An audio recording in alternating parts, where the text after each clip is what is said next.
Un épisode très intéressant auquel on vient d'assister aujourd'hui dans l'Attaque des Titans. L'épisode 3 qu'on va analyser ensemble dans cette vidéo, plein de choses à dire et notamment le passé de Raina qu'on va analyser ensemble. C'est parti. Bienvenue sur la chaîne de Reggie. Laisse un petit like si t'apprécies la vidéo. Salut tout le monde, bienvenue, c'est Reggie, et comme tous les dimanches, on se retrouve juste après la diffusion de Shingeki no Kyojin. J'ai beaucoup apprécié cet épisode, alors certes c'est encore une fois très calme, mais au bout de 4 saisons, on a enfin des réponses très importantes qui remontent au tout début de l'attaque des Titans. Le mur, pourquoi il a été défoncé, pourquoi Raina, Bertoldo se sont infiltrés dans les murs et ont trahi tout le monde. Voilà, on y répond, excusez-moi, aujourd'hui dans cette vidéo. Alors, on va parler de ce personnage, je vais vraiment me focaliser là-dessus plutôt que sur le récit, hein, l'épisode, vous l'avez vu, vous savez tout ce qui se passe. Je trouve que c'est très intéressant parce que ces flashbacks nous aident en tant que spectateurs à nous rapprocher du personnage concerné. C'est une technique narrative et ça marche très bien ici. Déjà que Raina, j'ai été très étonné de voir qu'il est super populaire, ce personnage. Là, il va le devenir sûrement d'autant plus parce que il montre des remords. Il souffre psychologiquement. Et on le voit, cette fameuse scène qu'on abordera dans l'épisode où il tente de se suicider. Alors, j'aimerais commencer avec les motivations de cet antagoniste. Il faut le dire, hein, c'est l'ennemi d'Eren, tout le long de l'animé, surtout depuis la saison 2, même s'il y a tout marre derrière lui. Il n'est pas tout seul, il y a un empire qui le pousse. Mais c'est vrai que le cuirassé, ça a toujours été l'adversaire du titan assaillant, et du coup d'Eren. Mais ces deux personnages ont énormément de points en commun, et l'épisode à de nombreuses reprises nous le prouve. Ça commence avec la faiblesse de Raina qu'on voit ici. En gros, c'est pas du tout le personnage qu'on voyait au début de l'animé, robuste, leader, qui montre la voie à tous les apprentis soldats. Non, là c'était un faible, qui pleurnichait, qui avait le mauvais rôle et qui était doué dans aucun domaine. Et oui, le seul domaine où il est bon, très intéressant ce petit fait, qu'on a vu dans le précédent épisode, c'est l'endoctrinement. Il a bien pris la leçon que lui a été transmise, cette leçon qui lui a été transmise par Mar et par sa mère. Depuis tout petit, elle lui dit, voilà, on est des démons, on est des démons. Et imaginez-vous ça, un parent qui vous explique cette dure réalité depuis tout petit. Bien évidemment qu'à force, voilà, il a été en plein dedans, comme je le dis à chaque fois, il a bien saisi la propagande et il a assimilé complètement, il la remet plus du tout en cause. Et il n'est pas le seul, Gabi aussi, dans sa famille, voilà, la famille Brown, parce que Gabi est la cousine de Raina, il y a ce fort endoctrinement pour certaines raisons. Alors, autre point en commun, ils sont tous les deux porteurs de titans, vous le savez. Du coup, vous imaginez la réaction de Raina lorsqu'il a débarqué dans les murs et qu'il a vu Eren se transformer pour la première fois. Vous imaginez sa réaction. Ce sont aussi des gamins qui font très tôt la guerre. Et là, c'est ce qu'on voit. D'ailleurs, c'est un petit peu absurde. Marley qui fait le choix d'envoyer des enfants, Sanjik d'ailleurs, qui est un peu plus âgé, ils envoient 4 enfants pour cette mission périlleuse au sein de l'île du paradis. Et même le lieutenant Magat remet ça en cause dans l'épisode, mais non, c'est la volonté de l'état-major. Et écoutez, c'est vrai que ça s'est soldé par un échec, et rappelez-vous, dans la saison 2, on voit Jik débarquer, probablement parce que Mar s'est dit, bon, ça fait 5 ans, ils sont toujours pas de retour. Dans les scans, ils ont une instruction qu'on ne voit pas dans l'animé, qui est très claire. Dès que vous avez l'original, vous revenez. Et on vous attendra, un bateau vous attendra au niveau de la mer tous les soirs de pleine lune. Et d'ailleurs, j'en profite pour aborder cela, excusez-moi pour cette petite parenthèse, mais il est vrai que l'animé saute beaucoup de passages. Alors c'est pas vraiment mauvais, ça va nous permettre d'aller tout de suite droit dans le but, hein. Ça va très très vite cet épisode, je pense qu'il y a 2 ou 3 chapitres qui passent là-dedans. Mais au moins, ça va très vite, ça avance et on élimine un petit peu ce qui est inutile. Bon, c'est pas plus mal pour la narration. Alors oui, ce sont des gamins qui sont envoyés à la guerre. On les voit maintenant. Très tôt, ils vont massacrer des pays entiers pour des intérêts qui ne sont pas les leurs. Eux, ils le font simplement pour leur famille, alors que Mar les pousse à agir de la sorte pour leurs propres intérêts. Je regarde mes petites notes, oui, parce que j'ai pris des notes avant de faire la vidéo. Il y a cette cruauté que je trouve terrible, et on va revenir sur une scène qui est déjà passée à l'écran, mais c'est celle du début d'épisode, que je trouve splendide. Vraiment, je la trouve excellente, cette scène où on voit en fait ce parallèle entre Raina, qui regarde le mur, qui regarde le ciel, et on a ce changement, on se retrouve d'un coup au sein de l'île du paradis avec Eren qui regarde lui aussi le même ciel. Ils sont sous le même ciel tous les deux et ils ont ce même objectif qui est de retrouver la liberté face à ce mur qui s'impose face à eux. 2 enfants privés de liberté qui aspirent à une vie meilleure. Mais pour réussir cet objectif-là, pour réussir à réaliser ce rêve, ils vont devoir s'affronter.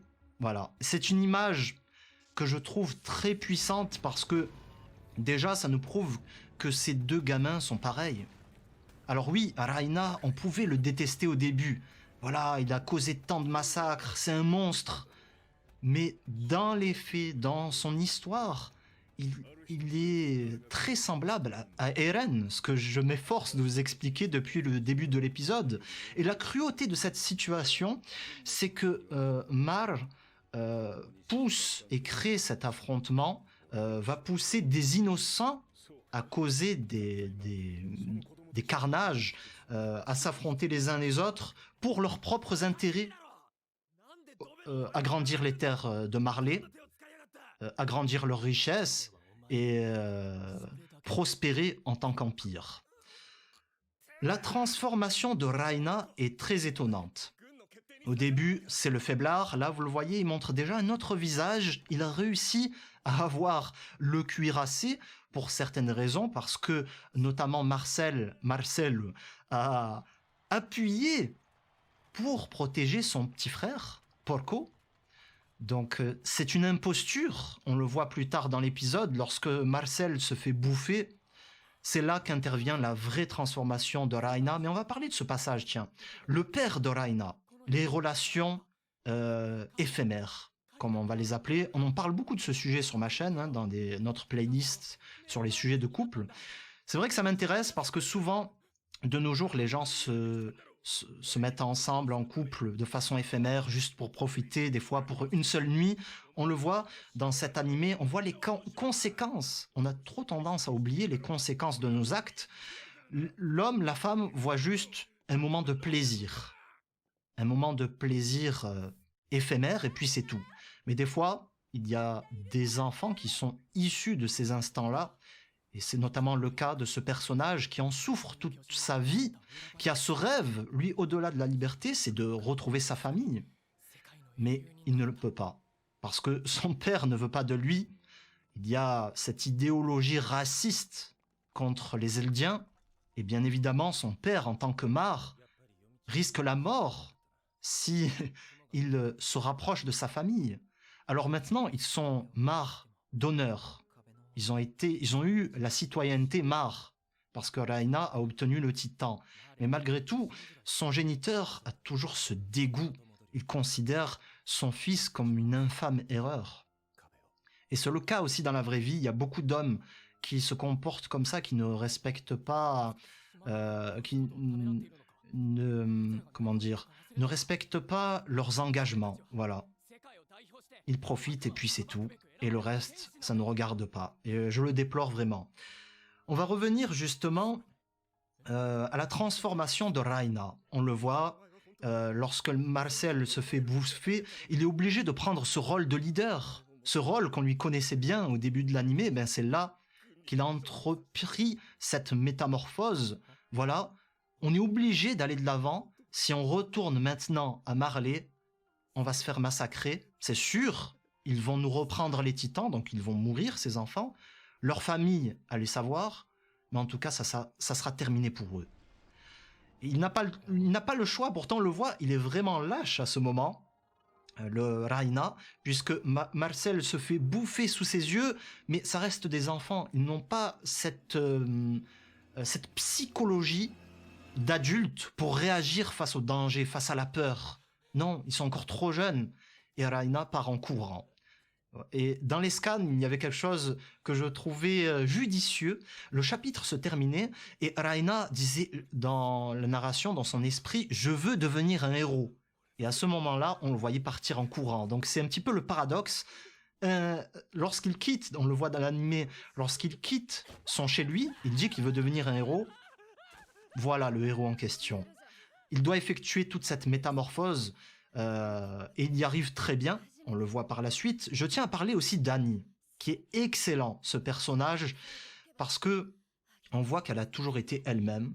Elle n'a pas ce côté hypocrite de Raina que je vais aborder un peu après.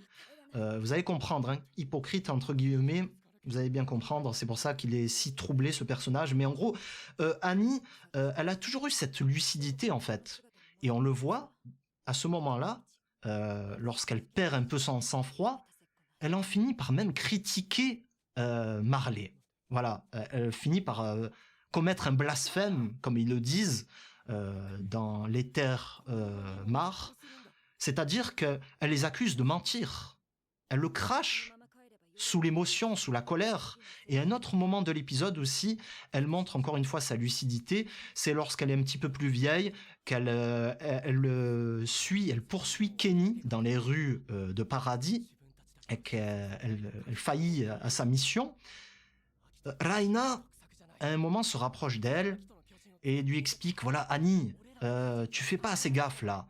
Il faut que tu te rapproches un peu plus des gens, fais un effort, parce que pour elle plutôt, elle considère que ce sont leurs potes, les potes de Raina, de Bertoldo, et elle trouve ça hypocrite parce que ils vont devoir agir, encore une fois, ils vont détruire les murs, certains d'entre eux vont mourir, leurs familles vont se faire décimer, et ça, elle ne le conçoit pas. Elle ne conçoit pas de faire ami-ami pour les poignarder quelques temps plus tard. Et ça, je trouve très intéressant, cette façon de réfléchir de ce personnage-là, qui a du caractère, beaucoup de caractère. Regardez ce qu'elle fait. C'est une femme forte qui met les hommes à mal, qui les met à terre, qui les bat, qui a beaucoup d'énergie et cette volonté d'aller de l'avant. Et quoi qu'elle fasse, malgré son objectif, elle garde toujours sa ligne directrice, c'est-à-dire qu'elle va rester elle-même, certes froide, mais pour pas faire l'hypocrite. Justement, on va revenir à cette hypocrisie que j'ai abordée. Rainer, lui, doit faire un autre choix. C'est-à-dire qu'en tant que leader, il se dit pour mener la mission à terme, il faut être crédible. Il faut se rapprocher de ces gens-là, gagner leur confiance. Du coup, il joue deux personnages. À un moment, le leader des guerriers. À un autre, le leader de ses apprentis soldats en formation. Eren et consorts au début de l'animé. Donc, oui, il montre une certaine amitié, il s'y prend, parce que ces démons que lui décrivait sa mère, au final, tout ça, c'était des mensonges. Dans la réalité, ces démons ne le sont pas, ils n'existent pas, ce sont des gens très proches de lui-même. Et Bertoldo, on va parler d'ailleurs de ce passage et de celui d'avant, où lorsqu'il sort sa tête de titan colossal, il voit Mikasa, Armin et Eren. Et il a un petit pincement au cœur, il a un blocage, parce que voilà, ce sont des enfants comme lui. Et ils vont devoir subir ça. Et Raina fait les mêmes constatations. D'ailleurs, on a vu la mère, l'ex-femme de Grisha, sa première femme, qui a été transformée en titan, qui déambule sur Paradis, qui atteint maintenant les murs. elle n'a pas attaqué Bertoldo. On peut se demander pourquoi. Pourquoi elle passe juste devant lui comme ça? Alors pour vous le dire, dans les scans, on n'a pas eu la réponse. Donc il faut un petit peu réfléchir. Moi je pense qu'il y a deux théories. L'une des théories qui circule, c'est qu'elle veut s'attaquer à la nouvelle femme de Grisha. Et d'ailleurs c'est ce qu'elle fait. C'est elle qui va la dévorer. La seconde, c'est qu'elle a un amour éternel pour son mari. Ce qu'elle lui dit avant de mourir, elle lui dit, voilà, je t'oublierai pas. Mon amour pour toi va perdurer. Et c'est ce qu'elle fait, son premier geste, elle veut retrouver son mari. Donc c'est l'une de ces deux raisons, je pense. On continue, on revient sur ces troubles psychologiques qu'ont ces personnages, ces soldats, ces guerriers qui s'infiltrent et se rendent compte qu'en fait, tout ce qu'on leur a dit est faux. Et souvenez-vous d'une chose, saison 2, ce moment où Raina dévoile son identité à Eren. Et d'ailleurs, j'en profite, l'écriture de Shingeki no Kyojin est excellente parce que elle est logique. Les réponses arrivent très tardivement, mais toujours, tout est logique, tout se tient, et c'est ça qui est extraordinaire. Et donc on peut avoir une seconde lecture, une troisième lecture sur l'œuvre en la regardant de nouveau, et on se dit « Ah, c'est pour ça qu'à ce moment il se passe ça !» C'est à ce moment on voit que Bertoldo est sur le point de se mordre, il voulait se transformer. Donc Isayama avait déjà prévu qu'il était le colossal. Voilà. On a ce passage où Raina propose à Eren, lui dit indirectement « Si je serais le cuirassé que je te proposerais de venir avec moi, est-ce que tu me suivrais ?» Et en fait, il lui dit ça parce qu'il ne veut pas affronter ses camarades et causer une nouvelle boucherie. Donc, il y a cette information, il avoue être le titan, il se transforme, etc. Et c'est très intéressant parce qu'il a un dialogue qui, à l'époque, paraissait un petit peu mystérieux. Il dit notamment, voilà, on était des gamins qui comprenaient rien à rien. Voilà, ces guerriers qui sont arrivés sur l'île, qui comprenaient pas cette réalité-là, cette propagande qui leur a lavé le cerveau. Ils arrivent sur l'île, ils découvrent ces gens qui sont en fait normaux, et ils se doivent de les massacrer malgré tout. Donc, il dit même que, voilà, c'est à cause de cela que je suis devenu cette ordure. Il a ce mot très dur, lui-même, il se qualifie d'ordure. Il le sait, tout ce qu'il a fait est impardonnable. Il se déteste pour cette raison. Et il dit aussi une autre phrase, je n'arrive plus à distinguer le bien et le mal. Tout prend son sens maintenant. Lorsqu'on y arrive à ce passage de l'animé, on comprend tous ces troubles psychologiques et pourquoi plus tard dans l'épisode, il en vient à penser à se suicider. On le voit avec son fusil, d'ailleurs une scène très bien mise en scène, que ce soit dans le manga et dans l'animé, parce que son dernier souvenir sur ce monde, dans ce monde plutôt, excusez-moi, aurait été Eren. Pourquoi ? Eh bien, encore une fois, parce qu'ils ont énormément de points en commun et que lorsqu'il voit Eren avec son équipement tridimensionnel essayer de voltiger en l'air et qu'il n'y arrive pas, il se voit lui-même quelques années plus tôt. Au début de cet épisode, lorsqu'il pleure et qu'il est le plus faible, qu'il arrive à rien, en fait, pendant une seconde, il se revoit en observant Eren. Et c'est ça qui le tue, parce que, en fait, pendant toutes ces années, il a trahi tous ses principes. Il n'est plus le Raina de l'époque, il n'est plus ce héros qu'il voulait devenir. Il est devenu une ordure, un monstre, un tueur, un assassin, tout ce que vous voulez. Et pour cela, il devient fou. On le voit dans la saison 2, à un moment, il est un petit peu schizophrène. Dans la saison 3 aussi, lorsqu'il jette Marco en pâture au titan et qu'il le voit se faire dévorer. Mais qu'est-ce qui lui arrive ? Marco, il se fait dévorer. Et en fait, il a une vraie schizophrénie. Il a ces deux personnages qui le suivent depuis tant d'années, ces deux personnalités-là. Une où il doit s'efforcer de continuer sa mission pour Mar, pour sa famille, rester là-bas, et l'autre, cette nouvelle personnalité où il constate que tout cela est faux et qu'il aime ces gens-là. Et il en vient à ce moment envisager de se suicider. Donc voilà, on a tout le background de Raina, très intéressant, encore une fois, je le dis très souvent, mais tout est intéressant dans cet animé. C'est splendide cet épisode. Je me suis vraiment beaucoup amusé à l'analyser parce que moi je prépare les vidéos en amont avec les scans et de voir le résultat en animé quelques jours plus tard, c'est vraiment excellent parce qu'il transcende l'œuvre, ils y apportent une touche dans la narration, les scènes sont coupées, remises à d'autres moments, etc., raccourcies, tout est cohérent, c'est excellent. Alors on termine avec ce passage et j'invite les gens qui ne veulent pas se faire spoiler sur cet homme-là à quitter la vidéo parce que maintenant je vais vous dire de qui il s'agit. Je pense que la plupart d'entre vous ont compris. À la fin de l'épisode, c'est clair, il s'agit de Eren. Ce fameux soldat qu'on voit dans l'épisode précédent qui s'infiltre auprès de Marley et on le voit à un moment de dos qui observe Raina et les enfants. Eren est déjà là. Il s'est infiltré dans les terres mares et il observe un petit peu la situation. Et chose particulière à analyser, c'est qu'il fait ami-ami avec Falco. Voilà. Donc, il devient très proche de ce personnage qui a un cœur. Peut-être qu'il est touché par cet Eldien qui montre une vraie humanité, qu'il a aidé. Donc, il se rapproche de lui.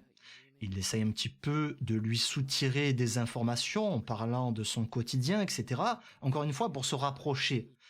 Et on peut se poser la question, est-ce qu'il ne va pas vouloir profiter de Falco, profiter de lui pour son plan, pour sa filiature, pour sa mission d'espionnage.